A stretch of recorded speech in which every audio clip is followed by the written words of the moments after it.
KX News Storm Team. Hello everyone and welcome back to KX News at 4. Meteorologist Hunter Binstock here, and we're going to start off with a look at some of these weather alerts. Now we do have a wind advisory in that southwestern corner going until 7 p.m. this evening, Mountain Daylight Time. That's going to be for those sustained 30s with the potential for 55-mile-an-hour gusts. We also have a fire weather watch. This one goes valid at Thursday, 12 p.m. Mountain Daylight Time, goes until Thursday, 7 p.m. Mountain Daylight Time. That's just for Corson County down there. That's for those increased winds, 15s and 25s with relative humidities as low as 20%. So they do have that fire risk down to the south. Now, looking at satellite and radar, we're going to start off with a look at all these scattered rain chances across the state. You're going to see them developing widespread, mostly in the central and northern portions of the state out towards the east. Now, as we look a little bit closer towards the Minot area, there are a few cells to the southeast of the city that are producing lightning. So there's a little bit of energy out there, but not a whole lot. So we're getting a little bit of lift from these cells, but they're almost collapsing immediately after they form, really not causing any winds, not a whole lot of rain. Just a few rolling rumbles of thunder this afternoon, nothing too significant. Now, Bismarck temperatures right now are going to be sitting at 50 degrees, winds of the west at 22, humidity up to 63%. Good signs for the season. Your Wilson temperatures right now are going to be 53 degrees, winds out of the northwest at 37 miles an hour. No wind chills this afternoon. Temperatures are just a little bit too warm to actually see a wind chill this afternoon, and your humidity sitting at about 38%.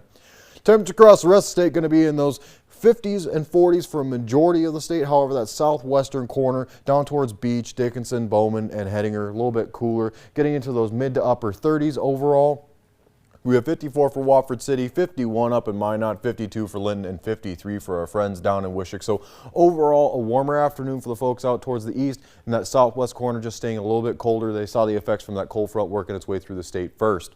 Now, our lows tonight, we're going to get to about freezing. Folks out towards the more eastern portions of the state might be a little bit warmer this evening into those mid-30s, but out towards those more western reaches could fall below freezing. We have 31 for Sydney, 27 for Beach, 29 for Bowman, 37 down there in Mobridge, and 35 for Ashley. So a colder evening compared to the last couple of nights, but a warm-up is still back on the way here for the weekend. Looking at your high temperatures for tomorrow, we're going to get into those 50s, a little bit cooler than the last couple of days, but still plenty warm for the season. 50s is actually right on point where we should be for seasonal average high temperatures.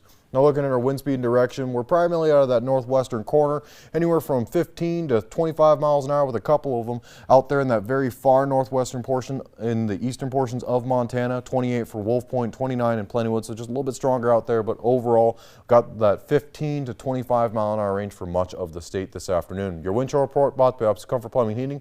Not a whole lot of wind chills out towards the east, but as we get over to the more western regions in that southwestern corner, like Beach, seeing plenty of wind chill this afternoon, getting down to 21 degrees, so it's feeling very cold out towards Beach this afternoon. Look at your precision cast here. We got those rain chances and thunderstorm chances going to work their way out of the state, and by the time we get into Thursday morning, they'll be mostly off towards the eastern reaches of the state.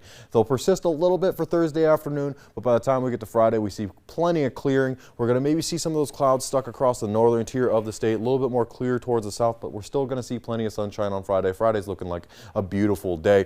Now, as we roll into Saturday, we start to see these rain chances come back once again. There might be a little bit of convective activity on Saturday, but overall we're really not going to see much in the way of precipitation there. Your Williston 5-day forecast, we're going to start off in the 50s, get into the 60s by the time we get to the weekend, and 60s to start off next week. Overnight temperatures in the 40s. Your Dickinson 5-day forecast starting off to the 50s, but getting to 75 on Saturday, 67 for Monday. Overnight temperatures in those 40s.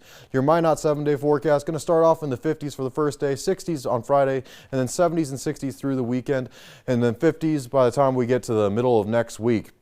Looking at your Bismarck 7-day forecast, 50s for tomorrow, 60s on Friday, going to get to 72 for Saturday, 70 for Sunday, and then we're going to see those temperatures taper off for the middle of the week there, Taylor. Well, a little bit of a cool down next week, but that's okay because this weekend is looking pretty nice, and I'm happy about that. Yeah. 70 degrees and some rain, that's just like perfect spring weather, you know, just sit outside and enjoy the rain, just listen to a little bit of pitter-patter here and there. And I'm planning on going home this weekend, so it'll be a good weekend to go home and spend some time with my old man. So enjoy a cup of coffee with your old man, just on listen the porch, to the rain. Right? There we go. Thank you so much, Hunter. Still to come on KX News at 4, from programs to scholarships.